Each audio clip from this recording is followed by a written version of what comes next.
The indie author revolution has been around for more than a decade, but we indies continue to push the boundaries of what we're capable of.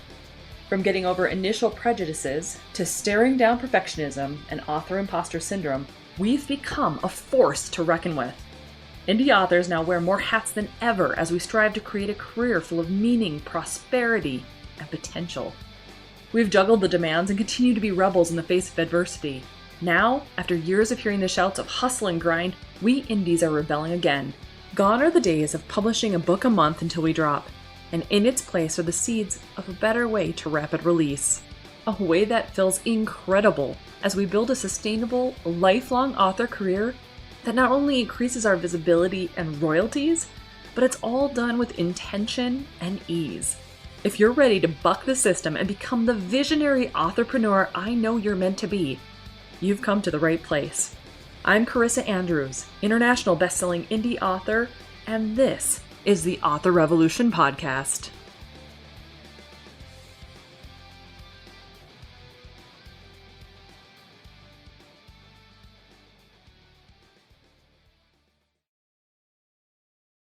Well, hey there, indie author friend. How are you this week? Hopefully everything is going really, really well. I know for me, it's been a little bit of a hairy week. All around us, people are going down with COVID. It's been a situation where our current central Minnesota location is just running rampant, I guess, with Omicron and all of the craziness that's going on with that. Luckily, so far we have been able to survive unscathed, but it's been a bit of a challenge, and we are crossing fingers and acting like, the meme that you've seen online with the Walking Dead where they're all back to back and they're trying to fend off COVID. Oh, goodness. So this week, guys, I really want to have your attention when it comes to mindset. Now, we talk about mindset a lot on the podcast, but this week I've really been kind of circling back around into the mindset or the thought process of how thoughts become things, and that we really do need to choose those thoughts wisely. So one of the big revelations that I had this week when it comes to, my trajectory, what I'm doing, how I want to become, how I want to evolve, when it comes to Author Revolution anyway, is that I truly feel that I am put on this planet with the purpose of helping my fellow indie creatives, my fellow indie authors, rise out of a poverty mindset and instead step into that true destiny. And to me, that means a millionaire author destiny. Because for me, I've always been really fascinated by money. I've been fascinated by, why do some people have it and some people don't? Why is it that people who probably shouldn't have it when people who really should have it don't? The whole concept of it has been very almost nebulous in my mind. And it's been something that, I don't know, it's always just been there. And I think it's because I come from a family of creatives. Now, you know this. My mom's an artist. My family, for what all intents and purposes, we've got artists and writers. We've got all sorts of different creative, awesome, amazing people, but none of them have really been able to crack that money mindset code in order to really flourish with the thing that they're doing. And so it always has made me wonder why. What is the thing here? And so my whole life, I've always looked into mindset, and I've always looked into how our thoughts impact and influence the way that we go about our world. And one of the first books that really just blew my mind was The Power of Now by Eckhart Tolle. And I think I've talked about that in the past as well, but if you haven't read The Power of Now, definitely do it. It's an incredible book. But I remember reading it, probably a good 15, 20 years ago now, whenever it was really whenever it came out, and it was being hosted by Oprah, and she was doing really big things with it. And I remember just thinking, oh, this is interesting. This is why I always feel like I almost have a split personality. Part of me thinks one way, and the other part of me is why are you thinking like that? And it's okay, I get it now. I'm actually the observer of the thoughts. Now, if you haven't read this book, it probably sounds really nebulous, but definitely check it out. It's really interesting to understand that your thoughts aren't necessarily who you are. We all observe our thoughts, and we're observing them in varying degrees of separation. Like if we believe we are our thoughts, then thoughts are who we are and we have no choice but to adhere to them, right? But if we are the observer of those thoughts, think about how that then puts us in a power position of being able to control those thoughts. Wow, powerful stuff, right? So here's the thing. We want to be able to control those thoughts, especially when the thoughts are not serving us. And I've talked about thoughts being energy and thoughts becoming things in right frame of mind. And so this is something like, it's not new, guys. I've talked about this and I've really been interested in it for a long time. But like I said, it just keeps circling back around. And I think it's really important right now, for whatever reason, someone out here needs to hear this message. And so I am delivering it for you. Obviously, the universe is working through me. Here you go. So like I said, in Right Frame of Mind, I talk a lot about how our thoughts are our energy. And we talk about author imposter syndrome, and we talk about limiting beliefs and how we hold ourselves back, right? And so those limiting beliefs are kind of where we're talking here, that sometimes we have these thoughts that are not serving us. They are telling us that we're not good enough, that the book is not perfect enough, that we need to do more, that we need to learn more, that we don't need anybody else's help, that we can do it all on our own. I mean, there's all sorts of different thoughts, right? But none of those thoughts are serving us. And one of the cool things, like I listen to Amanda Frances a lot. She's a really interesting thought leader in the process of bringing wealth into your life. And so if you haven't checked out Rich as Fuck or checked out her podcast or anything like that, definitely look up Amanda Frances. She's another really interesting thought leader that I really admire and I follow. And I think she's just really a neat lady. She does have a little bit of a different kind of spin on things, so it might be a little woo for people, but if you're following me, it's probably just right up your alley, actually. It's probably just fine. So at any rate, we talk about how our thoughts become things and how we can choose those thoughts that really serve us, right? Versus allowing the thoughts to run away and do things that are not serving us. So when I'm talking about the millionaire mindset, and I'm doing this a lot on TikTok lately, and I'm doing it a lot here, I'm really talking about the fact that if you have this desire, right? If you have this desire of, I want to be a millionaire author, it's already yours. Like that concept, as soon as you want something, as soon as you desire something, it's already yours. It's the process of bringing it into being that we get stuck on, right? So here's the thing. I had another epiphany this week and this came yesterday, actually. I was on TikTok and I felt like there was something I needed to hear or a message I needed to receive. And I actually did get it. And what I found was that I have been in, even though I work on manifestation all the time, even though I am daily meditating on what it is I'm trying to bring into this world, what I'm trying to bring into my reality, I have been stuck for a very long time in this idea of waiting, in this concept that, okay, so here's this thing that I want. I know it's coming, but I'm waiting for it to arrive, right? I'm waiting for the money to come. I'm waiting for the clients to sign up. I'm waiting for the readers to buy my books. I am waiting for the big explosion of something really big to happen. I'm waiting. Well, waiting, while there's a slight nuance here, let's talk about the waiting energy. Waiting energy puts you in this energy of waiting all the time. Like that is your vibe. That is the energy of it that you are putting out into this world. Where if you take a look around, like let's say you're waiting for the money to arrive, you're waiting for your millionaire author destiny to become a thing, right? But it's not here yet because you're focusing on the end goal, the end result of, I want $1 million in a year, whatever, or $1 million plus, right? But it's not here yet. And so you feel like you're waiting for all of this to come, but it's not here.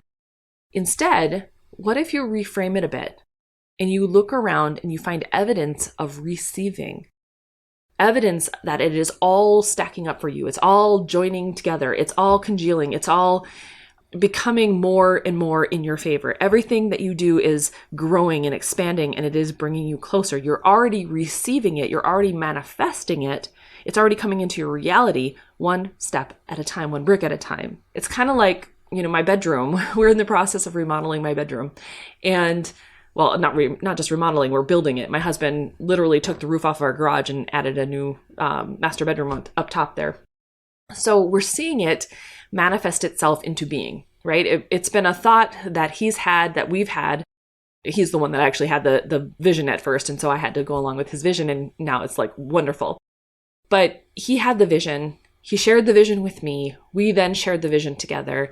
And as things have progressed, we've seen it go from, literally a garage roof to being torn down, to being rebuilt, to it's in the process, in the evolution of becoming. The room is there. We have some stuff that we still have to incorporate into it, but it is there. It is manifesting. It is a reality, right? But it's mid-manifestation.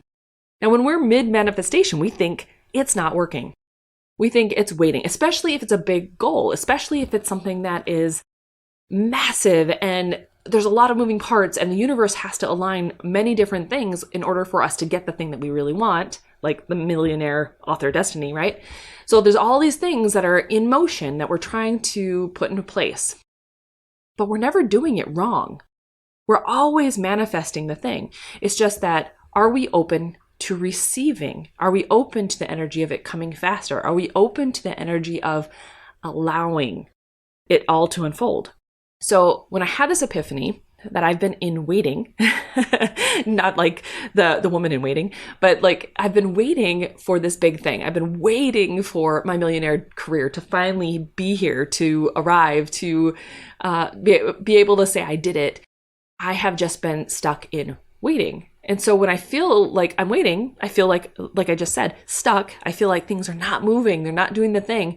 And so that's the energy. That's the vibe I've been putting out a lot of the times. Even though I'm doing all the things, even though I am not allowing myself to stay still and not actually do the thing, like I'm writing the books. I have been doing the work when it comes to mindset stuff. I've been putting out courses. I've been doing a lot of things, right? We've been engaging and doing so many fun things. But the difference was I felt like I was waiting for this big thing to arrive. And yesterday I had this epiphany because I was listening to Simplifying Sam on TikTok, and I will link to her in the show notes today because she's a fantastic woman. I absolutely adore her too. But she was talking about Abraham Hicks and how they talk about how there's this concept called ask and it is given. Now, I actually purchased the book by this title by Abraham Hicks because I'm like, okay, well, if I'm resonating with this message by Simplifying Sam, I should probably go directly to the source and get this book, right? So it's on its way. It's not here yet, but I should be able to start reading it probably tomorrow.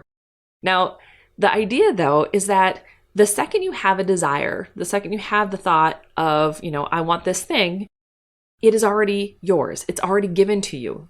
The only reason it hasn't manifested is because you're allowing your thoughts to get in the way of it. And she gives this idea or this metaphor of spaghetti. And so let's talk about that real quick. She talks about okay, so let's say for dinner, you want spaghetti. And so it first becomes a thought. It's a thought, a desire. You think, holy cow, spaghetti sounds really good. And you go to the kitchen and you start finding the ingredients, right? You get the stuff, you get it all together, you get the sauce going and the water boiling. You sit down to dinner and you're like, yes, I have spaghetti. It's amazing. So that was an easy manifestation. It came into being because you knew the process. You knew what was happening in the mid-process. You knew that at the end of it, you were going to sit down and you're going to have spaghetti. Boom, it was done, right? You took all of your inspired action in order to make it happen. Now, let's say you wanted to make something different. She talks about this as well. Like, let's say ratatouille. It's a more complicated recipe. You don't know how to do it. You've never done it before. You aren't sure if you have the ingredients. Maybe you don't have the ingredients. And so now you've got resistance because now you have to go to the store. You're not quite sure how it's going to work. You don't know if you're doing it right. You don't know how long it's going to take. You're questioning how the process is going to look for you. You're questioning whether or not it's going to taste the way you expect it to taste. And now all of a sudden you've got all these limiting beliefs coming up between you and your dinner plate. That's the same thing as whatever it is that you want to manifest. It's the same if you want to manifest your book. Let's say you are going, okay, I don't know how to write a story. I don't know if I'm doing this right. Maybe my characters aren't fleshed out enough. I didn't do a whole lot of planning. I don't know anything about indie publishing, marketing, all those thoughts. All those things are getting in your way of doing the thing. So if we can then stop and think about our thoughts from a more objective approach, like if we can go, but what if I could? Like if you're saying to yourself, I don't know that I can handle this. I don't know how to write a book.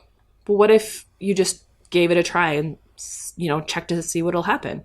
Or what if it comes out better than you thought? Or, if I don't know how to write a book or I don't know how to publish a book, what if you can learn on the fly? What if you can find the information you need when you need it? It doesn't have to be this all or nothing thing. It can be a journey. It can be a process. It can be this unfolding. That's the journey part that they talk about when it comes to when you're trying to manifest anything, when you're trying to be in the now, when you're trying to live your life. The journey part is the manifestation of that desire. Some desires manifest themselves very quickly because we're a vibrational match for them. And there's zero resistance to getting the thing. But sometimes they take a little longer because we've got shit to clear out. We've got things that we need to let go of, and we've got things that maybe we need to learn or things that we have to explore along the journey. And so if you're in mid-manifestation like I am, if you are destined for something bigger and you're destined for something bigger, I challenge you today to reframe it.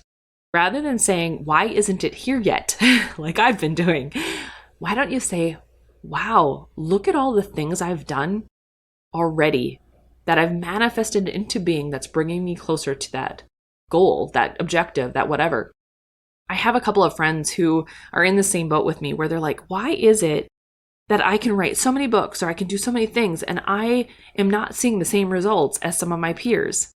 Well, I would challenge you to ask them, go to those peers who are doing really well or seemingly doing really well and ask them what kind of blocks they had. Did they believe that they weren't worthy? Did they believe it was going to be hard? Or did they think it was going to be easy? Or did they think, oh my gosh, this is going to be so much fun? Or what was their process? Because I guarantee you there was probably an energetic point where they felt they were worthy of having it and it was given. So we need to, not just you, but all people, we need to take responsibility for our thoughts, responsibility for the emotions we feel and hold in our body, release the ones that are not serving us, and really choose thoughts better to be able to bring us to the desires and the outcomes we're truly looking for.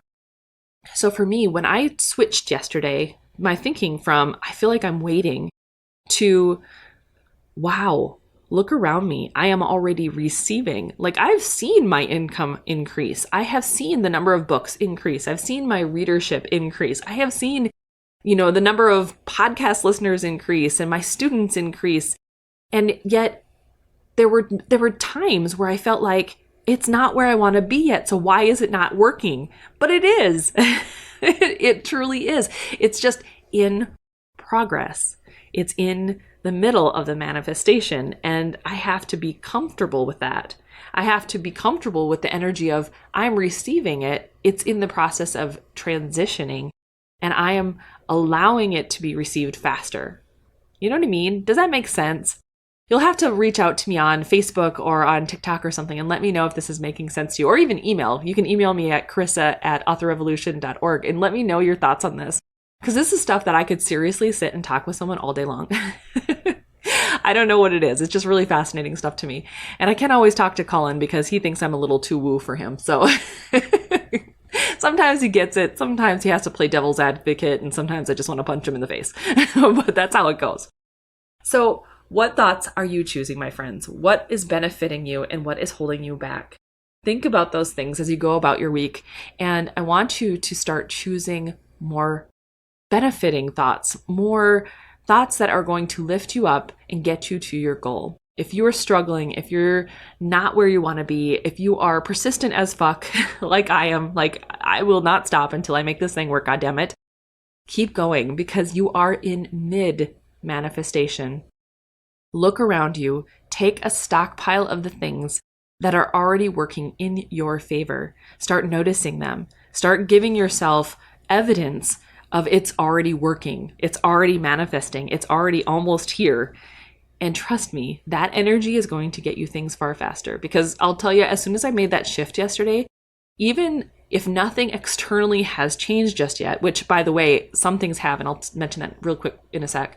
But like, even if they don't right away, the energy and the vibe of it, like internally, feels so much better. It feels awesome to know, oh my gosh, it's on its way already. It's almost here. It's in the process. Oh my gosh, it's just amazing.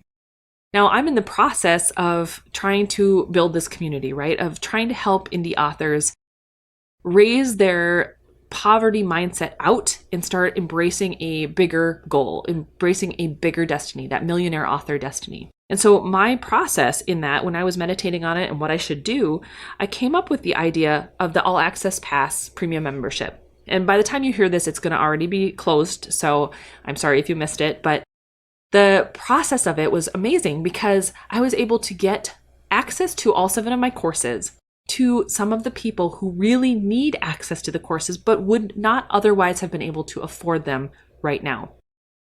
Now, the difference with it is that it was more like a Kindle Unlimited membership. So they pay the $27 a month to have access to all 7 courses.